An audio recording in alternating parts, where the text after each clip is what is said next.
Imagine this. You wake up, open your browser, and a small meter slides into view. Inbox, 3 cents to unlock for the day. 0.2 of a cent per email opened. Maps, 2 cents per search. Video, 5 cents for the first minute and half a cent per minute after that. Common cost extra. Even the weather wants a tiny fee to show radar. You are still in your pajamas and the internet already looks like a vending machine. Pay to breathe online? Here is the promise. By the end of this video, you will have a simple way to think about a micro-subscription internet. How it might actually work, who wins, and who gets squeezed, and what you can do to survive the shift without losing the parts of the web that feel like fresh air. First, the mechanics. A micro-subscription web is not one big bill.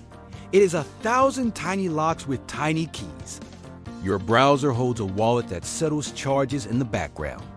Sites slice their features into shards. Read one article, 2 cents. Save the article, another cent. Search the archive, a small pack. Watch in HD, a little more.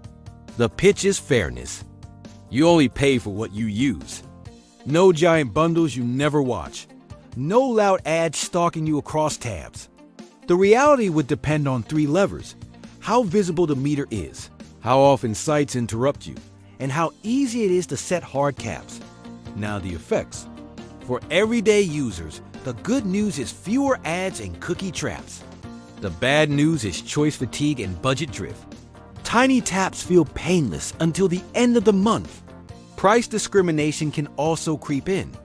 A site might charge more on payday evenings or less at lunch in low-income areas. If the wallet shares too much data, privacy quietly dies. If it shares too little, fraud spikes and honest users get stuck behind extra friction. For creators, the dream is steady per-click income without chasing virality. A well-researched essay could earn more than a clickbait slideshow. But there is a catch. Payment rails extract a cut. Platforms that control the wallet can steer attention to house content. Dark patterns will evolve to maximize taps. Imagine a recipe that hides the ingredient list behind several micro steps. The open web can turn into a corridor of turnstiles. For institutions, some wins are real. Micropayments add a cost to spam and coordinated harassment. Paying a tiny fee to post 100 comments could slow rage mobs. Public services could set their price to 0 for essential information like emergency alerts, transit updates, and school schedules, while charging small amounts for extras like early access or premium dashboards. Let us test it with lived days. A student on a tight budget tries to research climate policy. 10 sources, 10 tiny tolls. The meter climbs. They switch to sites with free abstracts and a campus library pass that covers a handful of journals each week. Their strategy becomes a dance between free summaries and targeted paid deep dives. A small business owner needs tutorials and templates. Paying a little per download is fine. Paying again to re-download next month is not. If the system does not include ownership and receipts that move with you, the web becomes a rental store. A parent wants safe content for kids. Micronets could bundle child passes with strict caps and no ads. That is a win. But if homework links out to paid tools without school coverage, families eat the cost. Public libraries and schools must get bulk passes the way they buy books today. Would a micro web be better than the status quo? In some ways, yes. Ads and surveillance would shrink where direct payment grows. Niche creators could earn from 1,000 true fans who pay pennies per day. Comment sections might calm when there is a small cost to spray anger, but the risks are heavy. Fragmentation makes discovery harder. The long tail of blogs and personal sites could wither if casual readers will not tap. Poorer users face attacks on curiosity. And after a few years of fee fatigue, the market will drift back to bundles. Big companies will sell you a super pass that covers 1,000 little locks, and we will have reinvented cable. So what can you do if the web tilts this way? 5 moves. 1.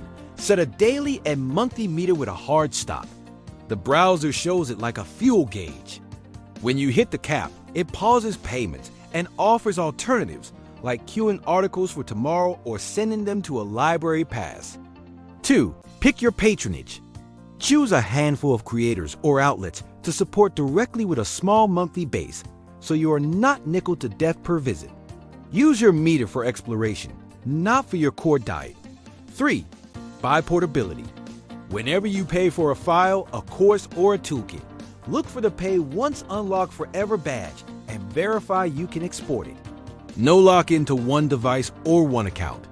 Receipts should be human-readable and transferable.